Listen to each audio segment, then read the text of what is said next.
बच्चों को दुआएं, बड़ों को सलाम। फ़िज़ा है मेरा नाम। You are watching morning with Fiza. Social media पर सबसे ज़्यादा वायरल ख़बर इस वक्त क्या चल रही है? इस वक्त सुनने में आ रहा है कि गवर्नमेंट ने जो सोलर सार्फिन है ना, उनके ऊपर टैक्स लगा दिया है। एक नए किस्म का कोई लाइसेंस लेना होगा, कोई अगर आपने सोलर सिस्टम लगवाना है या लगाया है, नेपरा से लाइसेंस लेना होगा या फिर कहाँ से लेना होगा। अब ऑन ग्रिड जो जो सिस्टम ऑलरेडी जिनके पास चल रहे हैं, अब उनको ये टैक्स अदा करना पड़ेगा या लाइसेंस लेना होगा। ये जो ऑफ ग्रिड वाले लोग हैं उनको ये लाइसेंस और ये सारा कुछ करना पड़ेगा। लोगों के जहन में बहुत सारे सवालात हैं। सोशल मीडिया पे लोग डिफरेंट किस्म की पोस्टें लगा रहे हैं, मेरी छत है, मेरा घर है, मेरा सोलर सिस्टम है, पूरा पैनल है, चीज़ें। सूरज जो है वो अल्लाह मियाँ का है, ठीक है। फिर ये किस किस्म का टैक्स जो है हम गवर्नमेंट को देंगे? अब इस तरह की चीज़ें बहुत ज़्यादा वायरल हो रही हैं। अब लोगों के सिचुएशंस जो है ना, उनमें बहुत ज़्यादा परेशानी पाई जा रही है कि कुछ लोग ये कह रहे हैं कि 25 किलो वाट से ज़्यादा अगर किसी का भी सेटअप होगा तो फिर वो जो है ना वो लाइसेंस अपना बनवाएगा, ठीक है। अब इसमें क्या सच्चाई है? जो बहुत सारे सवालात हैं जो मैं भी अभी आपके सामने डिस्कस कर रही हूँ। इस पे बात करने के लिए हमारे साथ मौजूद हैं शाहिद सिप्रा साहब, सीनियर रिपोर्टर हैं हमारे इधर CNN ग्रुप के। तो इनको हमने आज मधु किया। अस्सलाम वालेकुम। वालेकुम अस्सलाम। ये बताइएगा, ये जो इतने सवालात लोगों के दिमाग में घूम रहे हैं, अब क्या ये सब कुछ वाकई ये फंस गए हैं ये सारे? क्या वाकई टैक्स लग रहा है? सूरज के ऊपर टैक्स लग गया है क्या? बिस्मिल्लाहिर्रहमानिर्रहीम। देखें, आगाज़ हम यहाँ से करते हैं कि बुनियादी तौर पर गवर्नमेंट ये चाहती है कि सोलर ना लगे। और माजी में आपने देखा होगा कि 2-3 महीने पहले से जो ये मामला चल रहे हैं उससे ये तासुर मिल रहा है कि हमेशा सोलर सिस्टम की हौसला शिकनी की गई। कुछ इस तरह की पॉलिसियाँ बनाई गई कि कंज्यूमर सोलर सिस्टम की तरफ ना जाए। कुछ इस तरह के सख्त इक़दाम किए गए, कोई प्रोसीजर इस तरह के सख्त किए गए कि कंज्यूमर इससे निकले। अब हम आ जाते हैं टैक्स। टैक्स का लफ्ज़ बुनियादी तौर पर है, सोशल मीडिया के जो एनालिस्ट हैं उन्होंने मुतारफ़ करवाया है। ये स्टोरी ये थी कि जब फरवरी में अमेंडमेंट्स हुई, नेपरा ने नेट मीटरिंग से नेट बिलिंग पर कन्वर्ट हुए। और नेट बिलिंग का ऐसा लफ्ज़ था जो मैं सोशल मीडिया पर देख के हैरान हूँ, इवन अपने नेशनल मीडिया पर भी देख के मुझे हैरानी हुई है कि आपके बड़े बड़े साफ़ी हजरात वो नेट बिलिंग के लफ्ज़ से मुतारिफ़ ही नहीं है कि नेपरा ने नेट मीटरिंग से नेट बिलिंग जो मुतारिफ़ कराई उसका मकसद क्या है, वो है क्या। हम जो आज आम फहम में बात करते हैं कि ऑफ ग्रिड जो हमारा सिस्टम है या ऑन ग्रिड जो हमारा सिस्टम है, जो ऑन ग्रिड सिस्टम है वो नेट बिलिंग है। उसको नया नाम क्या दिया गया है? नेट बिलिंग पर। इस पर हम लोग जब जाएंगे तो आपको किसी भी कंपनी का जो भी डिस्ट्रीब्यूशन आपकी कंपनी है वहाँ। आवाम को ये भी समझा दें, नेट बिलिंग और नेट मीटरिंग क्या है? नेट मीटरिंग ख़त्म हो गई। नेट मीटरिंग ये था कि यूनिट के साथ आपको यूनिट रिलीफ मिलता था और आपके जो एक्स्ट्रा यूनिट्स आप जनरेट करते थे, एक्सपोर्ट करते थे, वो 27 रुपये फ़ी यूनिट के हिसाब से आपके बिलों में आफ्टर 3 मंथ्स क्रेडिट मिलता था। वो ख़त्म होगी। वो जो जिनके 7 साल कॉन्ट्रैक्ट ऑलरेडी एग्जिस्ट करते हैं वो नेट मीटरिंग पर ही चलेंगे। 9 फरवरी के बाद, मतलब 9 फरवरी 2026 के बाद जो एप्लीकेशंस आएंगी नई, उसकी बुनियाद पर आपको नेट बिलिंग पर जाना पड़ेगा। और नेट बिलिंग क्या है कि आपके जो इंपोर्ट करेंगे किसी डिस्ट्रीब्यूशन कंपनी पे उस पर कौमी टैरिफ लगेगा और जो आप एक्सपोर्ट करेंगे वो तकरीबन 11 रुपये के हिसाब से कौमी टैरिफ का पैसे बनेंगे। मैं मिसाल दे देता हूँ, 1000 यूनिट आपने इंपोर्ट किया, वो तकरीबन 50 रुपये का बनता है, तो वो 50,000 रुपये बन गया। 11 रुपये के हिसाब से आपने 1000 यूनिट ही एक्सपोर्ट किया है तो वो 11,000 बन गए। 50 में से 11,000 आप माइनस करेंगे तो 39,000 रुपये आपको पेएबल होगा, वो आपको अदा करना पड़ेगा। यही अगर नेट मीटरिंग होती तो 1000 आपने इंपोर्ट किया था, 1000 एक्सपोर्ट किया था, तो आपका बिल ज़ीरो होना था। ये तो बहुत ज़्यादा है। हाँ, इस तरह ये नेट बिलिंग ये बनाई गई कि आप ऑन ग्रिड अगर आप सिस्टम लेना चाहेंगे तो नेट बिलिंग पे जाएंगे। मगर ये हौसला शिकनी नहीं की जा रही? मैं तो शुरू से कह रहा हूँ कि बुनियादी तौर पर हौसला शिकनी क्यों की जा रही है। आपने सुना होगा, बल्कि जो प्रेजेंटेशन नेपरा के सामने दी गई उसमें यही बताया गया कि 3 रुपये 50 पैसे फ़ी यूनिट के हिसाब से बुनियादी टैरिफ को बढ़ाना पड़ेगा अगर नेट मीटरिंग इसी तरह चलती रही। अब हो क्या रहा है, गवर्नमेंट क्या देख रही है? वो ये देख रही है कि जो कंज्यूमर इनको पैसे देता था, जो बड़ा कंज्यूमर था, जो लाखों में बिल जिसका आता था, वो तो चला गया सोलर पे। और छोटा जो कंज्यूमर है 300, 400, 200 यूनिट वाला, वो रह गया आपके पास। अब वो रेवेन्यू जनरेशन आपके पास पैसा उस तरह नहीं वापस आ रहा, तो उसकी बुनियाद पर अब किया जा रहा है कि सोलर को हटाया जाए ताकि लोग जो बिल देते थे वो आएँ दोबारा सिस्टम पर। मेरा यहाँ पे ये मानना है कि भाई आपने प्रोडक्ट बेचनी है, आपके मुकाबिल एक और चीज़ भी एग्जिस्ट करती है। दोनों चीज़ों को आप सस्ता करेंगे तो जो सस्ती होगी और मयारी होगी लोग तो उस तरफ जाएंगे, ये तो आम फहम बात है। यहाँ क्या है कि सोलर हमारे पास अल्टरनेट मौजूद है, लोग सोलर पे जा रहे हैं। गवर्नमेंट चाहती है कि हमसे बिजली लें, भाई क्यों लें?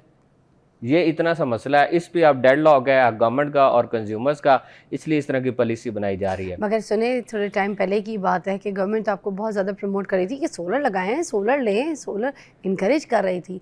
उस वक्त नहीं सोचा था गवर्नमेंट ने कि ये आगे जो है इस तरह के नुकसान भी हमें हो सकते हैं, जो अभी ये बात हो रही है। जब 2016 में शुरू हुआ था ना, मुस्तकबिल की हिकमत अमली नहीं बनाएगी। अभी मौजूदा जो हमारे वजीर पावर डिवीजन सरदार अवैस खान लखारी हैं, जो इस बात का क्रेडिट लेते हैं कि 2016 में नेट मीटरिंग मैंने ही शुरू की, और बात भी ठीक है कि 2016 में जब ये नेट मीटरिंग शुरू हुई तो यही वजीर थे, लेकिन आज 2026 में इसको बंद किया गया तो फिर भी वही ही वजीर हैं। दोनों क्रेडिट उन्हीं को जाते हैं कि शुरू भी उन्होंने किया, मतलब फ्यूचर का उस वक्त भी नहीं सोचा कि मुस्तकबिल में क्या होगा। क्या असल मसला कहाँ पे आया कि आपने 1000 यूनिट कंज्यूमर, मैं आपको बताता हूँ नेट मीटरिंग का फ़ायदा कि आपके प्रोड्यूसर भी फ़ायदा ले रहे हैं। मैं आपको बता देता हूँ क्या फ़ायदा ले रहे हैं। 1000 यूनिट के साथ आप एक तो 60 रुपये या 50 रुपये फी यूनिट का हिसाब ले रहे हैं, साथ में जो एक्स्ट्रा एक्सपोर्ट कर रहे हैं वो आपको 27 रुपये के हिसाब से मिल रहा है। आप तो गवर्नमेंट से तकरीबन 87 रुपये फी यूनिट का फ़ायदा ले रहे हैं। तो ये गवर्नमेंट की कब तक बोझ बर्दाश्त करेगी? तो ये इशू है। जो हम हालिया पे आते हैं, जो अभी सोशल मीडिया पे चीज़ें चल रही हैं कि लाइसेंस फीस लगा दी, सूरज पर टैक्स, आपने इंट्रो में भी कहा कि टैक्स लगा दिया गया है। बुनियादी तौर पर 2016 में जब नेट मीटरिंग स्टार्ट हुई थी, उस वक्त जो हमारा छोटा कंज्यूमर था, 5 किलोवाट, 7 किलोवाट, 10 से 25 किलोवाट तक आमतौर पर डोमेस्टिक सेक्टर लगता है, उस वक्त भी लाइसेंस जो है आपको नेपरा से लेना पड़ता था। लेकिन जो आपने जिक्र किया कि परवान चढ़ाया, जब गवर्नमेंट ने इसको देखा कि इंडस्ट्री परवान चढ़ रही है, बीच में आके उन्होंने क्या किया कि रिटर्न फॉर्म में कंपनीज को भिजवाया कि आप 25 किलोवाट तक जो कंज्यूमर है लाइसेंस उनको डिस्कोज देंगी और उनसे फीस नहीं ली जाएगी। अब वो चलता रहा।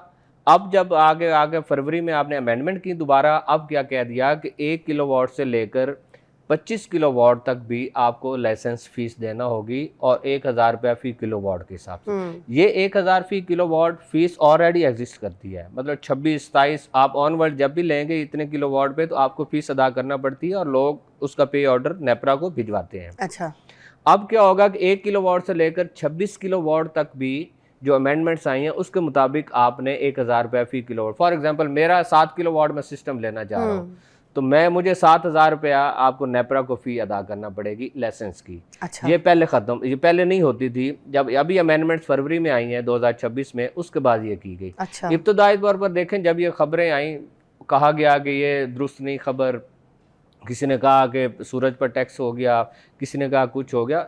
जो ऑफ ग्रिड सिस्टम है, जो आपके घर में आपने बैटरीज पे सिस्टम लगा रखा है या बैटरीज नहीं लगाई, छतों पे सोलर पैनल्स लगा के आप डायरेक्ट बिजली इस्तेमाल कर रहे हैं, उनका इस लाइसेंस से कोई ताल्लुक नहीं है। आप किसी कंपनी के साथ कॉन्ट्रैक्ट करेंगे, उनके साथ मुआहदा करेंगे, उनसे AMI smart meter, bidirectional meter की इंस्टॉलेशन करवाएंगे, उसके बाद आपको ये लाइसेंस फीस उस सूरत में देना पड़ेगी। अदरवाइज आप पैनल लगा कर डायरेक्ट बिजली इस्तेमाल कर रहे हैं, पैनल लगा कर आप बैटरीज पे जा रहे हैं, ऑफ ग्रिड जा रहे हैं, उसमें कोई इससे ताल्लुक नहीं। ये वादे कर दूं, सिर्फ नेट बिलिंग की बुनियाद पर होगा, कंपनीज के साथ कॉन्ट्रैक्ट की सूरत में पैसे देना पड़ेंगे। अदरवाइज आप जिस तरह मर्जी सोलर पैनल लगाएं, कोई यहाँ तक हमें समझ आ के एक ब्रेक लेते हैं, ब्रेक के बाद इसी को हम आगे कंटिन्यू करेंगे। जो सारे सवाल हैं वो भी रहते हैं आज ब्रेक के बाद।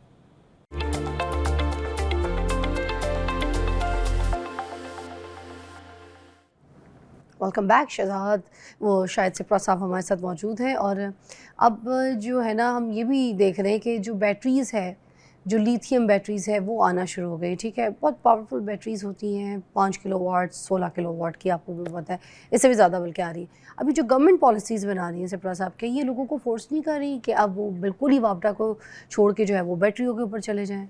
मैं वही बात कर रहा था कि आपने बिजली बेचनी है और फिर आप कहें कि सस्ती बिजली का हमारे पास सोर्स मौजूद हो, उसके बावजूद गवर्नमेंट से वो महंगी बिजली नहीं लेंगे।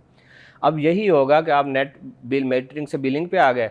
अब आप लिथियम बैटरी का जो जिक्र कर रहे हैं, लोग सब हाइब्रिड सिस्टम पे जाएंगे। आम फहम जो अल्फाज उसके लिए किया जाता है लफ्ज़ के हाइब्रिड सिस्टम, हम ऑफ ग्रिड जो सिस्टम है उसको हाइब्रिड सिस्टम कहा जाता है।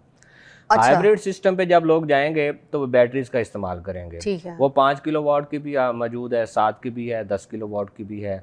हाँ महंगी है। अभी जब लोड शेडिंग स्टार्ट हुई तो वो 40-50 हज़ार रुपया फी बैटरी के हिसाब से कीमत भी बढ़ी। ये हमारे मुल्क का अलमिया है, ये इसमें हैरानगी वाली कोई बात नहीं अच्छा है ठीक कि जिस चीज़ की शॉर्टेज हो वो फिर थोड़ा सा उसमें कीमतें बढ़ना शुरू महंगी हो हो जाती जाती हैं। है। ऐसी कॉम रूटीन बन चुकी, कोई नवी गल नहीं है। अब वो लिथियम बैटरी पे जब जाएंगे, हाँ अब आगे वाला क्या होगा, मुस्तकबिल जो लोग देख रहे हैं, अगर गवर्नमेंट नेट बिलिंग पे लोग नहीं आ रहे, वो ऑफ ग्रिड जा रहे हैं, तो फिर ऑफ ग्रिड पे जब ये कोई बात होगी कि छतों पे जो पैनल्स लगे हैं इन पे हम लोग जाएं, इनको पकड़ें, इन पे कुछ इस तरह की तजावीज़ आएँ कि टैक्स लगाएं, कितने कोई घरों को पकड़ ये हाँ लेंगे वही कि तो कह उनके रहा हूँ घरों ना। के अंदर मैं घुस घुस कहता के चेक हूँ कि करेंगे। आप ये मोटरवेज हाईवेज पे सफ़र करें तो आपको पूरे पूरे विलेजेस आपको छतों पे 2-2 4-4 प्लेट्स नजर आती हैं। फिर तो फिर किस किस को पकड़ेंगे? यही ना। मेरे ख्याल में या बिजली सस्ती कर लें या फिर लोगों को सोलर लगाने दें, फिर इसमें आप रोक नहीं सकते अच्छा, या अब नामुमकिन है। बिजली सस्ती करने पर भी लोग ये कह रहे हैं कि भाई इतनी महंगी बिजली हम क्यों खरीदें। अब वो कहते हैं जो ITP केस, जो IPPs के साथ जो है ना, मतलब जो मुआहदे Contracts हुए हैं हुए हमारे। इनके कॉन्ट्रैक्ट्स हुए हुए, उसमें गवर्नमेंट की जो गलतियाँ थी उसमें हम गवर्नमेंट की गलतियों का क्यों भरें, इतने जो महंगे हमें यूनिट मिल रहे हैं, तो क्या वो वाकई IPPs को पैसा जा रहा है, उनकी वजह से ही इतनी महंगी हो रही है? देखिए बिल्कुल, वो बिजली बनाए ना बनाए उनको पैसे देने हैं, आपने कैपेसिटी पेमेंट्स देनी है। यहाँ पर भी आया था सोलर सिस्टम में भी, आपका जो 27 रुपये आया ना उसको 11 रुपये क्यों किया गया है? उसमें जो बाकी पैसे थे वो कैपेसिटी पेमेंट्स थे। वो ये कहते थे कि यही तो क्वेश्चन था कि अगर कंज्यूमर छोटा सा IPP लगा ले तो उसको आपने कैपेसिटी पेमेंट्स नहीं देनी। ये जो 27 से 11 रुपये लाए हैं, ये बुनियादी तौर पर जो दरमियान में पैसे हैं जो निकल गए, वो कैपेसिटी पेमेंट्स ही कंज्यूमर को मिल रही थी, वो उनको नहीं मिलेगी, वो आपने 11 कर दी। IPPs को जो कैपेसिटी पेमेंट्स आपने देनी है वो वहीं पे एग्जिस्ट करती हैं। वो बिजली जनरेट करें ना, इस वक्त नहीं कर रहे होंगे, उसकी क्या वजह है? ना हमारे पास फर्नेस है, ना हमारे पास LNG है।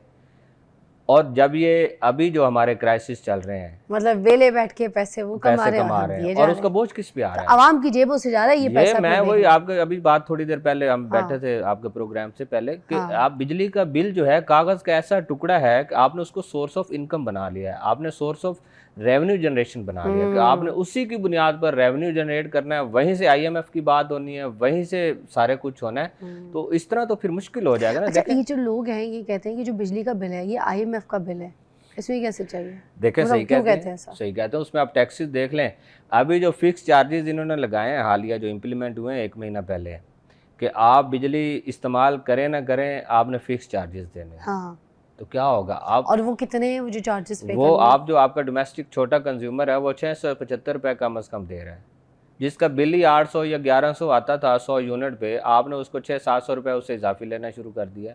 ये 600-700 उस कंज्यूमर जो आम है, गरीब मतवसत तबका है, उसके लिए मुश्किल है, जिसने सुबह एक शाम में जाके मजदूरी करनी है और सुबह दूध उसी से लेना है, चीनी उसी से लेनी है, चाय उसी से लेनी है, उसके लिए मसला है। ये गवर्नमेंट के लिए मसला नहीं है ये कि ये 600-700 रुपये आपने पर मंथ उसको लगा दिया है, और जो 5 किलोवाट 7 किलोवाट जिसका लोड है उसको तो 5-6 हज़ार रुपये एक्स्ट्रा देना है, बिजली इस्तेमाल हो ना हो आपने फिक्स चार्जेस देने हैं। तो ये पॉलिसियाँ बुनियादी तौर पर यही है कि IPPs हमें खा रहे हैं। गवर्नमेंट का बस उधर नहीं चलता, वो बड़े लोग हैं। गवर्नमेंट का बस कहाँ चलता है कि हम कंज्यूमर हैं, हमने अपने घरों की छतों पे पैनल्स लगाए, आप इनको पकड़ लें। सोलर सार्फिन को अब आप क्या सिप्रा साहब मशवरा देना देखिए चाहिए? मैं तो हमेशा कहता हूँ हाइब्रिड सिस्टम पे जाएं। अभी मिनिस्ट्री ने नज़र सानी की दरख्वास्त दी है, मिनिस्ट्री सिर्फ राय नज़र सानी जोगी गई है। बताऊं किस तरह कि जब ये फरवरी में अमेंडमेंट्स आई और उस वक्त ये नेट बिलिंग और नेट मीटरिंग ख़त्म हो गई थी, जिस पे ये पहले कॉन्ट्रैक्ट हो चुके तो वो भी ख़त्म कर दिया उन्होंने, सब नेट बिलिंग पे मुंतकिल किया। प्राइम मिनिस्टर साहब ने नोटिस लिया, पावर डिवीजन ने रिव्यू पिटीशन फाइल की और नेपरा ने उनको नेट मीटरिंग पे छोड़ दिया, नए जो आने वाले लोग हैं उनको नेट बिलिंग पे मुंतकिल किया। अभी क्या हुआ, अब ये नेपरा ने दे दिया लाइसेंस फीस का, अब मिनिस्ट्री फिर रिव्यू में जा रही है, उन्होंने फिर एप्लीकेशन दे दिया कि आप इसको रिव्यू करें। और जब नेपरा इसको रिव्यू करने के बाद इस पर 25 किलोवाट तक फ़ी माफ़ कर देता है तो मिनिस्ट्री क्रेडिट लेगी कि हमने ये पब्लिक के लिए करवा। भाई जब वो कर रहे थे उस वक्त आप कहाँ थे? उस वक्त ये जब नोटिफिकेशन हो रहे थे, जब हेयरिंग्स हो रही थी, नेपरा सुन रहा था, आपके मिनिस्ट्री के वहाँ पर नुमाइंदे बैठे हुए थे, सेंट्रल पावर परचेजिंग एजेंसी के लोग मौजूद थे, पावर प्लानिंग के लोग वहाँ मौजूद थे। उस वक्त ये सारे इस्लामाबाद के लोग हैं, वहाँ समाज में बैठे थे, उस वक्त नेपरा को क्यों नहीं रोका कि आप ये कर रहे हैं? अल्टीमेटली आवाम की जो नब्ज़ है उस पर हाथ रखने की कोशिश की जाती है। एक दफ़ा आप कोई चीज़ है उसको पेपर की सूरत में फेंक दें, अब आप रद्द अमल देखें, अगर ज़्यादा आ गया तो उस पर एक पेपर दोबारा फ्लोट करें और कहें कि हमने ये कर दिया है। अब ये नहीं होने वाला। मुस्तकबिल में आप देखिएगा हमारे यहाँ क्या है कि रूरल एरिया में, मैं जहाँ से बिलोंग करता हूँ, बुनियादी तौर पर एग्रीकल्चर लैंड है ना। मैं कहता हूँ कि मेरे गांव में एक ट्यूबवेल भी अब नहीं रह गया जो बिजली पे चल रहा हो। अच्छा, सब सोलर पैनल्स पे हैं, सारे सोलर। सब सोलर पे हैं। क्यों अच्छा, इस्तेमाल आप करें? अगर सोशल मीडिया, जैसे आपको पता है ना कि कुछ लोग ये भी कह रहे हैं कि गवर्नमेंट की साइड ले रहे हैं, वो ये कह रहे हैं कि जो गवर्नमेंट का जो सिस्टम है, जो वापटा का सिस्टम है, आप उसको एज ए बैटरी यूज़ करें, कि आप सारा दिन जो है ना उनको यूनिट देते हैं, रात में आप फ्री में उतनी यूनिट आप वापस ले लें, ठीक है। तो ये फिर पूरी एक जो सर्विस है ना वो आप गवर्नमेंट की ले रहे हैं, ठीक है। इसके चार्जेस भी तो फिर आपको देने, तो गवर्नमेंट वो कह रहे हैं कि वो सही कर रही है। ये अब सोशल मीडिया पर ये बात चल रही है, उसी को रख रही हूँ सामने। नहीं, आप देखें ना, सिस्टम से जो बिजली आ रही है वो तो हमने बिल की सूरत में अदा करना है। अगर मेरी कंजम्पशन है 1000 यूनिट की और मैं अपने पैनल्स लगा के मैंने बैटरीज लगा ली हैं और वो 1000 यूनिट में रात में इस्तेमाल करता हूँ और दिन में मेरा जो है वो 200 या 100 यूनिट पर मंथ बनता है, तो 200 यूनिट जो मैं यूज़ कर रहा हूँ आपसे, मुझे मेरे से लें वो पैसे, वो मैं देता हूँ। बाकी 800 जो यूनिट रात में मैंने पैनल से इस्तेमाल करने हैं मैं नहीं देता आपको। मेरा हाइब्रिड सिस्टम है, मैंने अपने वही मेरी छत मेरी मर्जी। फिक्रा तो अजीब सा है माजी में, चूंकि इस पर बड़ी तनकीद भी हुई, लेकिन बात तो वही है ना कि मेरा घर है, मैं उस पर टैक्स भी दे रहा हूँ। जो मेरा घर है, जो मेरी प्रॉपर्टी है, मैं उस पर टैक्स भी दे रहा हूँ। उसकी बुनियाद पे मैंने छत पे पैनल्स लगाकर अगर बिजली की जनरेशन शुरू की है तो आपका उससे ताल्लुक नहीं है। मैं आपको एक और बात बताऊँ, मुस्तकबिल में आएंगे इस पर। क्या वजह है कि आज से 4-5 साल पहले IMF ने पूछा था कि आप ऑन ग्रिड की तो बात कर रहे हैं, जो ऑफ ग्रिड लग चुके हैं उनका क्या करेंगे। तो उस वक्त जवाब मिनिस्ट्री ने नहीं दिया था। अब चूंकि बढ़ता जा रहा है रुझान, बैटरीज आ गई, लोग उस तरफ कन्वर्ट होते जा रहे हैं, तो अब कहीं ना कहीं जाकर मुस्तकबिल में ऑफ ग्रिड वालों की भी बात होनी है, लेकिन अभी नहीं है। तो अभी मेरे ख्याल में ये जो एक खौफ की फिजा बनी हुई है, इससे लोगों को निकलने की ज़रूरत है। देखें, बैटरीज जो सरमायादार लोग हैं उन्होंने तो लगा ली, बहुत सारे ऐसे लोग हैं जिन्होंने पहले 4 पैनल्स लिए, फिर 2 का एडिशन किया, फिर 4 का एडिशन किया, इस तरह जाके अपना सिस्टम मुकम्मल किया। हमारे यहाँ क्या है कि अब हमारे वज़ीर साहब ऐवान में खड़े होकर बड़े आराम से कह देते हैं कि सोलर सिस्टम हमारे जो डिस्ट्रीब्यूशन सिस्टम है उसके लिए नुकसान का बायस बन रहा है, कौमी टैरिफ का बोझ बन रहा है। तो भाई 2016 में क्यों नहीं सोचा? फिर आप क्यों क्रेडिट लेते हैं? उस वक्त मुस्तकबिल में सोचना था, ये था। आज अच्छा अभी बात कर लेते हैं लोड शेडिंग का, थोड़ा सा जिक्र कर दूं। इस वक्त तो आपका सोलर बायस रहमत बना हुआ गवर्नमेंट के लिए। दिन में हम लाहौर में बैठ के बात कर लें, लेस्को हमारी डिस्ट्रीब्यूशन कंपनी है, दिन में लोड शेडिंग क्यों नहीं होती? बताएं क्यों नहीं होती? क्योंकि सोलर जो चल रहा है, सोलर चल रहा है। लेस्को रात को जाती है 4000 मेगावाट पे, दिन में वही डिमांड लेस्को की 1800 मेगावाट पे आ जाती है। इस वक्त लेस्को 1800 या 2000 मेगावाट पे चल रही है। उसमें जब दिन आता है, सूरज शमसी तवानाई एडिशन हुई, आपके लोग सब सोलर पे चले गए, लेस्को की डिमांड कम हो गई, आपको बिजली का कोटा सरप्लस हो गया। आज दिन में लोड शेडिंग नहीं होती। इसका क्रेडिट किसको जा रहा है? आपके सोलर कंज्यूमर्स को जा रहा है। Solar surfing. और शाम जैसे होती है, सूरज ढलता है, आपको कहीं पता चलता है उधर फोर्स लोड शेडिंग होगी, कहीं पता चलता है वहां बंद हो गया सिस्टम का भी। फिर ये क्या है? आज तो इनके लिए बाइस रहमत साबित हो रहा है। ऐसा ही है। मुस्तकबिल में क्या होगा ये नहीं पता। लेकिन सोलर जो आखिरी पॉइंट ये है कि सोलर सिस्टम अगर इसी तरह लगता रहा, आम जो कंज्यूमर है गांव में 200, 300, 400 यूनिट इस्तेमाल करने वाला, उसके लिए मुश्किलात पड़ेंगी, उसके लिए टैरिफ बढ़ेगा। शुक्रिया सिप्रा साहब, बहुत अच्छी तरीके से आपने एक्सप्लेन किया है। बहुत से सवालात जो थे आज उनके जवाब आपको यहाँ पर मिल गए। सोशल मीडिया पे आप इस रील को ज़रूर देख लीजिएगा ताकि आपको पता हो कि क्या सच्चाई है। ब्रेक के बाद मिलते हैं।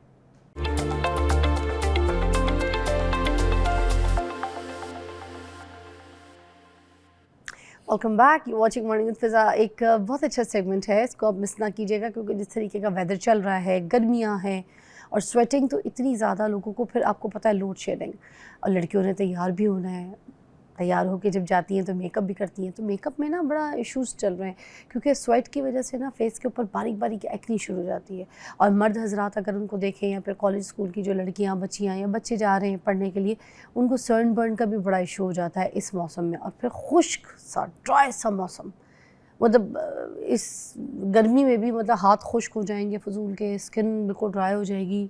जो खुश्क सा मौसम है गर्मी में भी, ये आपको बड़ा इरिटेट करता है। फिर बाद में जब ये थोड़ा सा टाइम गुजरता है ना, तो फिर आपके डार्क डार्क पैचेस पड़ जाते हैं आपके उंगलियों के पोरों पे, एड़ियों पे, घुटनों में, लाइक दैट।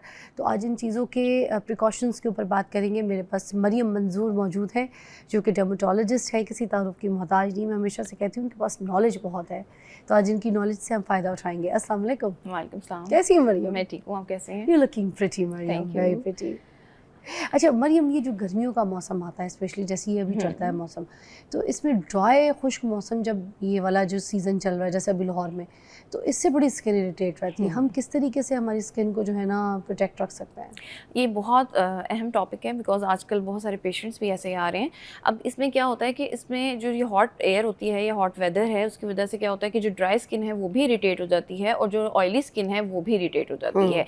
अब ड्राई स्किन पे क्या इश्यूज़ होते हैं, आपकी स्किन आपको रेडनेस होना शुरू हो जाती है, कटती है, एक्जिमा प्रोन हो जाती है, ठीक है, और डार्क, उसके बाद अल्टीमेटली जब सन एक्सपोजर के बाद फिर वो डार्कनिंग की तरफ चली जाती है, ठीक है, कि वो डार्क पैचेस बन गए और हीट मतलब इस तरह से लगने के बाद। और नंबर 2 जो ऑयली स्किन है उसमें क्या इशू आता है कि इंक्रीज ऑयल प्रोडक्शन की वजह से क्या होता है, पोर्स क्लॉग हो जाते हैं, दाने बनना शुरू हो जाते हैं, प्रोडक्ट्स भी जो है इरिटेट करता है, और आपको समझ नहीं आती, एब्जॉर्ब तो होता ही नहीं ना, इतना ज़्यादा ऑयल निकलता है कि आप वैसे ही चीज़ें नहीं लगा सकते, ठीक है। तो हमें बहुत ज़रूरत पड़ती है कि हम चेंज करें अपनी स्किन केयर को ड्यूरिंग दिस हार्श वेदर, ठीक है। अब अगर हम पहले बात कर लें ड्राई स्किन वालों की कि वो जो इरिटेट होती है उसके लिए क्या करें, उसमें सबसे ज़्यादा ज़रूरी है कि एक तो आप बहुत अच्छा कोई लाइट यानी कि जेल बेस्ड या वाटर बेस्ड मॉइस्चराइज़र इस्तेमाल करें। अगर आप बहुत महंगा नहीं अफोर्ड करते, ग्लिसरीन सिंपल लगा लें, ठीक है।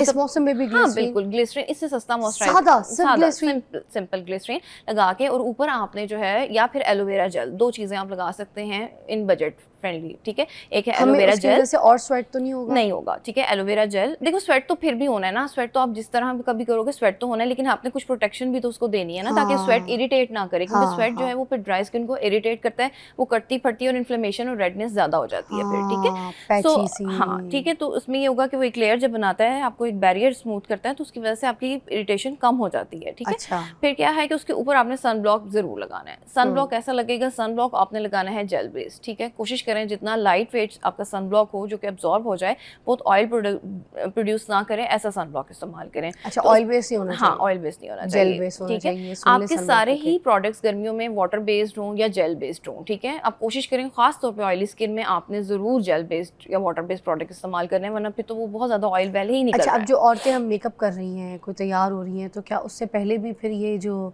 चीज़ें हैं वो ये इस्तेमाल कर सकती हैं जैसे कि आप बता रही हैं? हाँ बिल्कुल ऐसे ही है। आपने अच्छा ऑयली स्किन के लिए क्या करना है कि आपने जेंटल क्लींजर रखना है अपने साथ, क्योंकि ऑयल निकलेगा, उसको साफ़ तो करना ही है हर सूरत में, ठीक है। तो फोम बेस्ड क्लींजर जो है आजकल बहुत अच्छे आ रहे हैं, आप फोम बेस्ड क्लींजर या सोप, एक्नी सोप इस्तेमाल कर सकते हैं।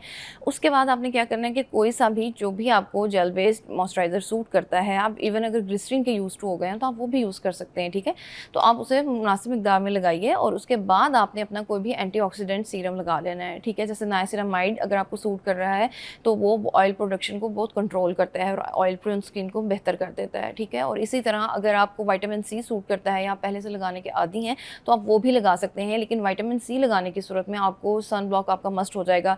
जो लोग ये कहते हैं ना कि हम तो अंदर ही हैं, हम बाहर नहीं जा रहे, हमारा एक्सपोजर नहीं है, 5-10 मिनट का है, 15 का है, जितना भी है, एक्सपोजर इज एक्सपोजर, आपने सन ब्लॉक लगाना है। अच्छा, कुछ लोगों को सिर्फ ग्लिसरीन अगर लगा लेना तो चेहरे पे ऐसा लगता है उनको जैसे ऑक्सीजन नहीं आ रही, जैसे हम सांस ले रहे होते हैं ना, उसी तरह ऐसे जैसे स्किन ना ऑक्सीजन नहीं ले रही, बिल्कुल गरम गरम फील होता है। हाँ, अगर आपको ऐसा लगता है तो फिर आप उसे ग्लिसरीन के बजाय आप जैसे होता है ना रोज़ वाटर टोनर, वो बना लें, ठीक है। आप अपने फ्रिज में रोज़ वाटर और एलोवेरा जेल का मिक्सचर रखें, और आते जाते उससे जब भी आपको दिल करे स्प्रे कर लें, तो वो बहुत इससे भी लाइट हो जाएगा, ठीक है। अगर आपको ग्लिसरीन नहीं सूट करी, इट्स ओके, आपको कितना मिकदार में बनाना है? आप इस तरह करें कि 30 ml बोलें, और 30 ml ही आपने अपना एलोवेरा जेल लेना है, rose water plus aloe vera gel half लेके दोनों को शेक करके आप जो है उसको और फ्रिज में रखें अपनी बॉटल को, और उसे स्प्रे करते रहें। और एलोवेरा जेल हम ताज़ा वाला लेंगे? नहीं, एलोवेरा जेल कोशिश करें कि बाजार का लें, ठीक है, मेडिकेटेड, क्योंकि उसमें ना वो एक तो सबको साफ़ करने का नहीं पता होता कि इसको कैसे साफ़ करना है, क्लीन करना है। नंबर 2 ये कि बहुत ज़्यादा स्प्रेज वगैरह भी हुए होते हैं बाहर,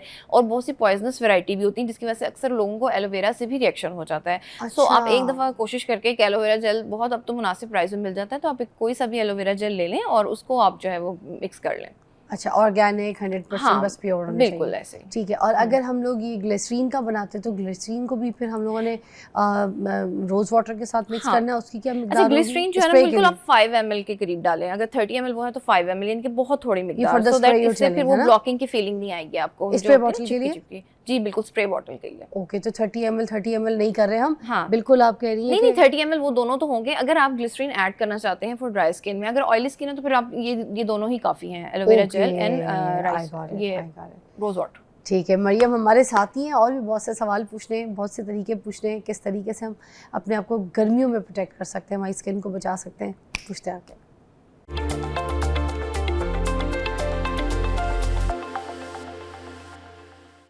welcome back, you watching morning with Fiza. और नाजरीन, एक तो ये जो स्किन थोड़ी सी टैन होना शुरू हो जाती है, इसको किस तरीके से बचा सकते हैं इस मौसम में, थोड़ा सा फ्रेश भी लगे, स्किन साफ भी लगे, मतलब डार्क ना लगे, यू नो? अच्छा, इसमें ये है कि आप अच्छा जेंटल आप एक एक्सफोलिएंट आपने अपने साथ रखना है, जिस ठीक है, इसमें आप एजेलिक एसिड जो है वो यूज़ कर सकते हैं अगर आपको सूट करता है। अगर आपको अच्छा। वो भी इरिटेट करता है तो फिर आप जो है सिंपल जो जेंटल क्लिनजर है फोम बेस्ड, उसी को इस्तेमाल करिए, फिर ना करें।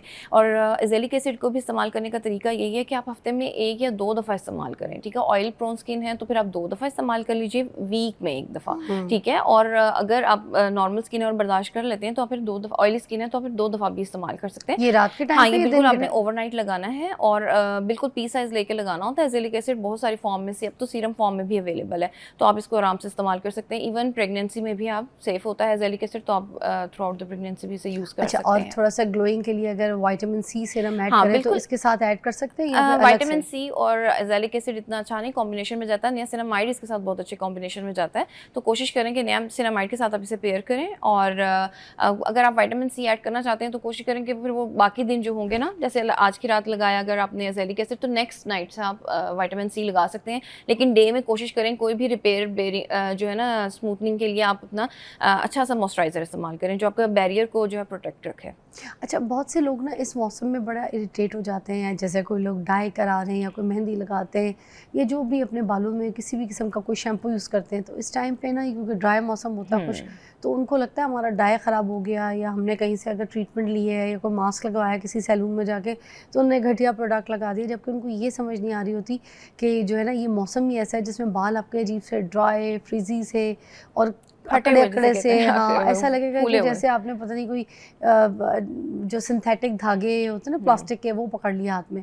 तो उसमें घबराने वाली कोई बात नहीं है कि आपके बालों में जो चीज़ें हो रही हैं वो मौसम ड्राइनेस की वजह से हो रही है, कोई शैम्पू ख़राब नहीं है, कोई आपकी ट्रीटमेंट या डाई ख़राब नहीं है। इस पे मैं आपको बता रही थी कि ज़रा सोच लीजिएगा, क्योंकि कुछ लोग मुझसे आके भी बात कर रही हैं, मेरी फैमिलीज़ वगैरह भी, कि तुम क्या करती हो। ये सब हमें भी प्रॉब्लम चलती है, हम भी इसी इशू का शिकार रहते हैं इस मौसम में, मगर हम आप यहाँ पर तरीका ज़रूर पूछेंगे। बालों के लिए भी कुछ ऐसी चीज़ बता दें जो कि बाल जो है ना आपके थोड़े से मॉइस्चर में रहें, ड्राई ना रहें।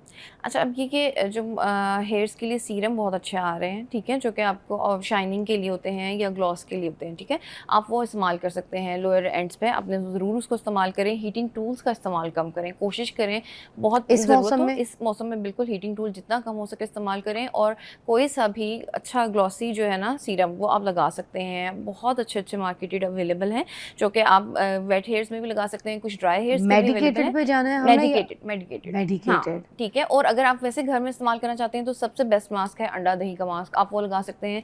स्कैल्प की हेल्थ को भी रेगुलेट करता है, ड्राइनेस को भी प्रिवेंट करता है, और ये कि उसको थोड़ा मॉइस्चर भी प्रोवाइड करता है, तो आप उसको बहुत आराम से अपने घर में लगा सकते हैं। डैंड्रफ के लिए भी अच्छा बिल्कुल, है ना? डैंड्रफ क्योंकि ड्राई स्कैल्प हो जाती है ना, बहुत हाँ। ज़्यादा इरिटेट करती है, सर में खारिश का बहुत मसला होता है, पसीने के साथ खारिश और दाने बनना शुरू हो जाते हैं, तो स्कैल्प कूल हो जाती है इससे। इसमें हम नींबू भी डाल सकते हैं? अंडा नहीं, दही नींबू बिल्कुल नहीं डालना, आपने एसिड्स इस्तेमाल नहीं करने बिला ज़रूरत। इसमें आप इसमें एलोवेरा जेल लगा सकते हैं फिर, ठीक है। ओके, एलोवेरा सूदिंग के जेल लिए। बालों को बहुत सूद कर देता है, तो आप उसका मास्क भी बना के लगा सूदिंग सकते भी हो हैं। जाएगा, हाँ, है ना? सूदिंग हो जाएगा, बिल्कुल ठीक ऐसे है। ही अच्छा, है। फुल बॉडी ड्राइनेस के लिए क्या किया जा सकता है?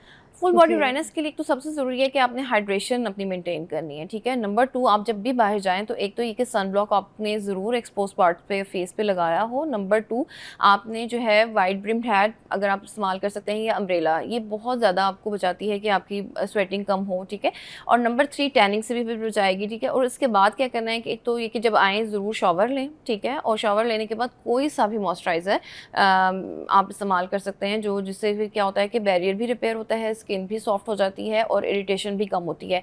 प्लस अब ह्यूमिडिटी के साथ साथ क्या होता है कि आपको फंगल इन्फेक्शन भी गर्मियों में बहुत बढ़ जाता है, इसके पेशेंट बहुत ज़्यादा रिपोर्ट होना शुरू हो जाते हैं। तो स्वेट फ्री रहना उसमें बहुत ज़रूरी है कि आप आके जो है शावर के बाद अपनी बॉडी को ड्राई करें और कोई सा भी एक अच्छा मॉइस्चराइज़र जो है, अगर वैसलीन सूट करती है तो वैसलीन बेस लगा लें, वरना फिर ह्यूमेक्टेंट होते हैं जो कि वाटर बेस्ड होते हैं, ठीक है, वो भी आप अप्लाई कर सकते हैं। अच्छा मरीम, क्या ये एक्सफोलिएट करना चाहिए इस मौसम में या फिर नहीं करना चाहिए? इस मौसम में स्क्रबिंग चीज़ें फेस की भी, बॉडी की भी? अगर तो देखिए आपकी ऑयली स्किन है then exfoliation is good for you, ठीक है। अदरवाइज पहले ही ड्राई स्किन है, आप मजीद उसे, अगर आप उसका बैरियर रिपेयर या आपका बैरियर अच्छा नहीं होता, ठीक है, और आप ओवर एक्सफोलिएट कर लेते हैं तो फिर क्या होगा, फिर तो ड्राइनेस, रेडनेस, इन्फ्लेमेशन और फिर क्या एंड पे पिगमेंटेशन हो जाएगी। बट कुछ लोग कहते हैं कि डेड स्किन नहीं निकलेगी तो फिर फ्रेश स्किन निकलेगी कैसे? तो फिर जो ड्राई स्किन वाले, ये नॉर्मल टू ड्राई स्किन वाले, वो किधर फंसे हैं? वो क्या करेंगे? उनके पास क्या रास्ता है? उनका फिर यही है कि वो सैलिसिलिक एसिड बेस्ड जो फेस वॉश है वो भी लाइक वीक में या फिर इस तरह से 10 डेज में 1 से 2 दफ़ा इस्तेमाल कर सकते हैं। जेंटल क्लेंजर्स जो हैं वो इस्तेमाल करें, लैक्टिक एसिड के साथ कर सकते हैं आप, उसका क्लेंजर यूज़ कर सकते हैं, वो भी बहुत अच्छा जेंटल एक्सफोलिएंट होता है। अच्छा, मगर ये फिर देख लें प्रोडक्ट के पीछे हाँ, कि इसमें लिखा है कि नहीं लिखा, क्या लिखा है और परसेंटेज कितनी है, कंसंट्रेशन कितनी है। कोई भी हार्श एसिड ड्राई स्किन पर डायरेक्ट अप्लाई ना करें, उससे ज़्यादा ज़रूरी है बजाय कि एक्सफोलिएट करके आप मजीद प्रॉब्लम्स में जाएं, तो आप एटलीस्ट अपना बैरियर मेंटेन करें, जो कि इस मौसम में ज़्यादा ज़रूरी है। अच्छा, और ये पेप्टाइड्स वाली क्रीम्स हो गई, चीज़ें हो गई, तो क्या ये पेप्टाइड्स काम करती हैं इस दे आर मौसम वेरी में? गुड, बहुत अच्छे हैं। और क्या काम कर रही है? ये भी सबसे ज़्यादा क्या प्रोवाइड करती हैं, सबसे पहले तो आपका बैरियर ही रिपेयर करती हैं, उसके साथ साथ जो इसके अंदर इंग्रेडिएंट्स हैं, लाइक अगर एंटीऑक्सीडेंट ज़्यादा डले हुए हैं तो वो फिर उस तरह काम करेंगी, या फिर आपकी कोलेजन बिल्डिंग पे काम करती हैं, but they take time, more time लगता है इसमें। लेकिन ये कि बहुत अच्छे हैं। कॉपर पेप्टाइड्स भी आ रहे हैं, वो एक्ने में बहुत अच्छा हेल्प करते हैं, ऑयल में बहुत ऑयल प्रोडक्शन को रिड्यूस करते हैं, क्लॉगिंग कम करवाते हैं, और फिर उसके बाद क्या होता है कि आहिस्ता आहिस्ता पिगमेंटेशन भी रिड्यूस होना शुरू हो जाती है। तो they are all very good. Thank you so much Mariam, बहुत बहुत शुक्रिया। इस मौसम के हिसाब से बहुत अच्छी तरीके से आपने हमें गाइड किया। एक ब्रेक लेंगे, उसके बाद ज्वाइन करते हैं।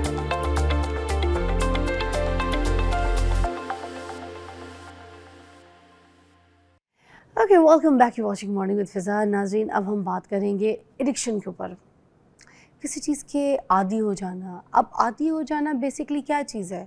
फॉर एग्ज़ाम्पल, कुछ लोग नशे करते हैं ना, बहुत ज़्यादा ही नशे में चले जाते हैं, इंजेक्शन लगा रहे होते हैं, या फिर dopamine, you know, stuff all that, cocaine भी।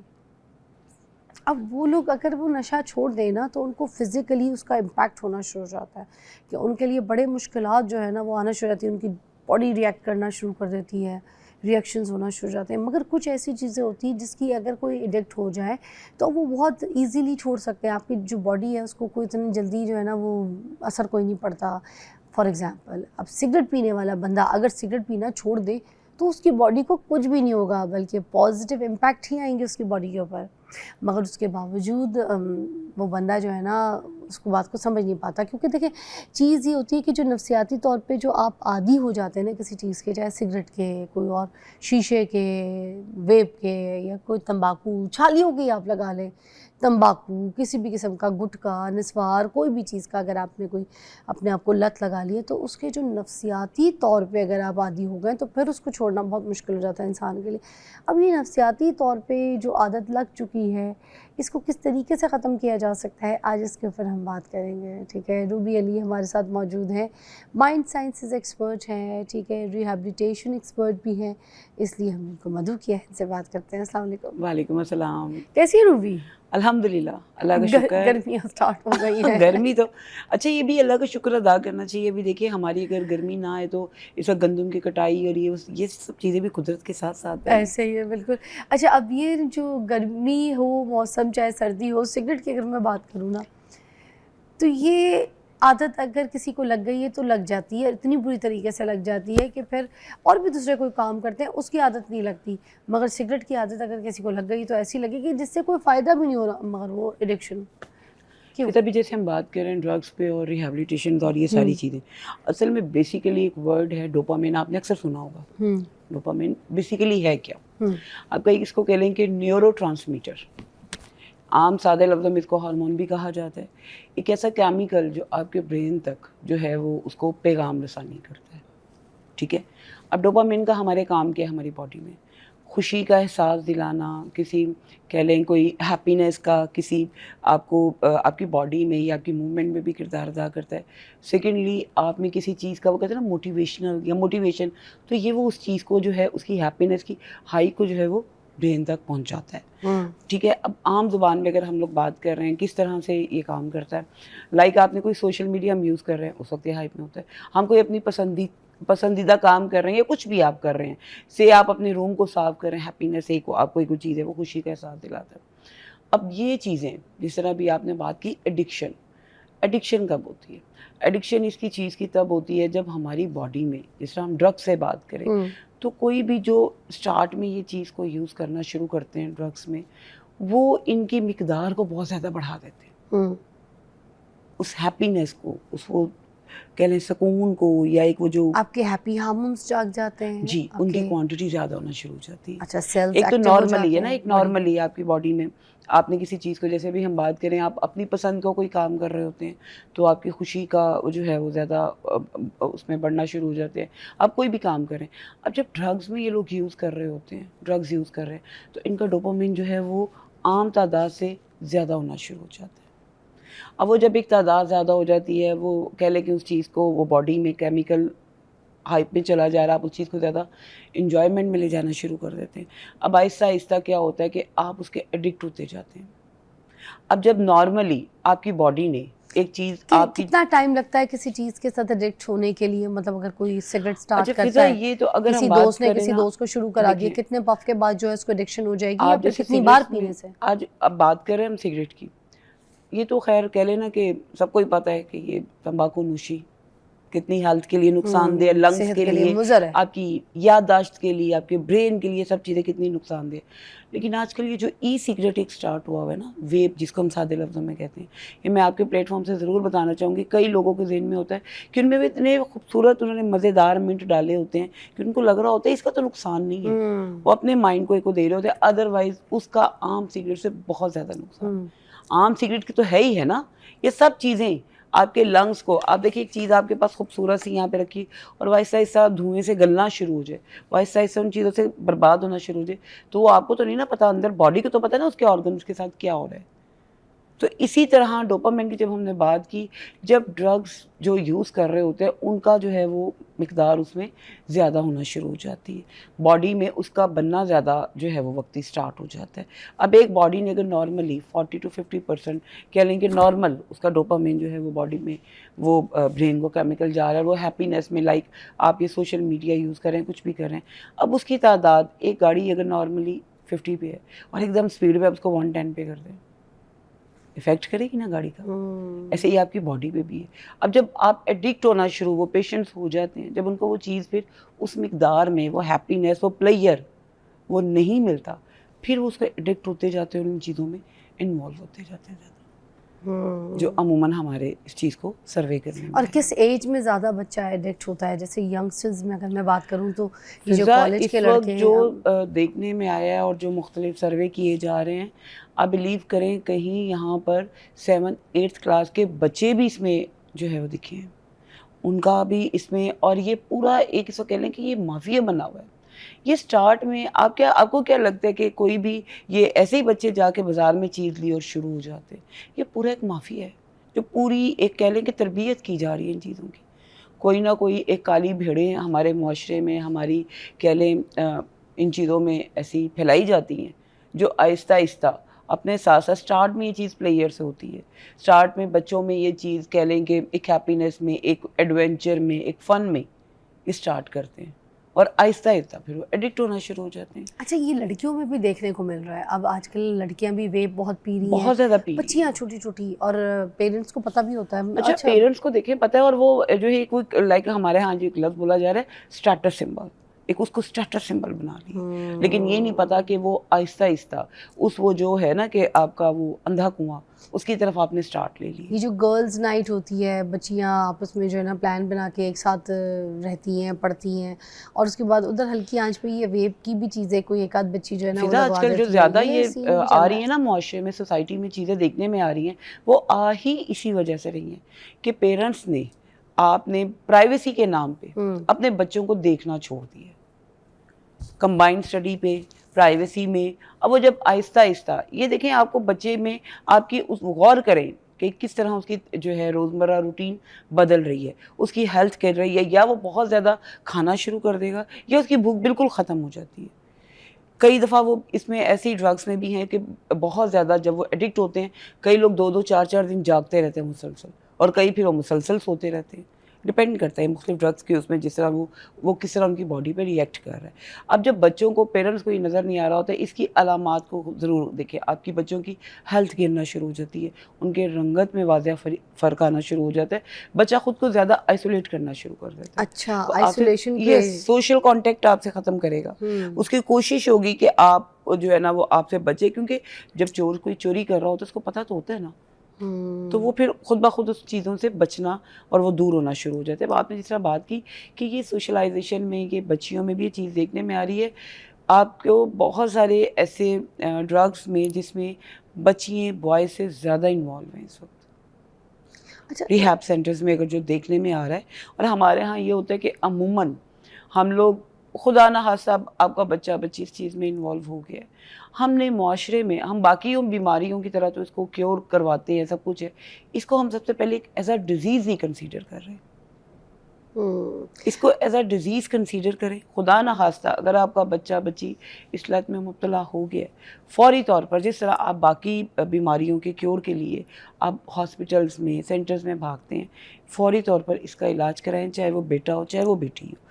अब हमारे यहाँ अमूमन जो है देखने में आ रही है इन चीज़ों को, जब पानी सर से ऊपर गुजर जाता है फिर आप सेंटर्स की तरफ, रिहैब्स की तरफ भागते हैं, और उसमें कई हमारे सेंटर्स का भी कई सेंटर्स का भी उसमें कसूर है। मैं बरमला ये बात करूँगी कि उस तरह से, जिस तरह से ट्रीटमेंट दी जानी चाहिए, जिस तरह से इनका क्योर होना चाहिए, वो भी चीज़ें नहीं देखने में आ रही। एक ब्रेक लेते हैं, उसके बाद हम ये बात करेंगे कि किस तरीके से हम एडिक्शन जो है, अगर किसी भी चीज़ से हो गई है, उसको छोड़ कैसे सकते हैं। आइए जी।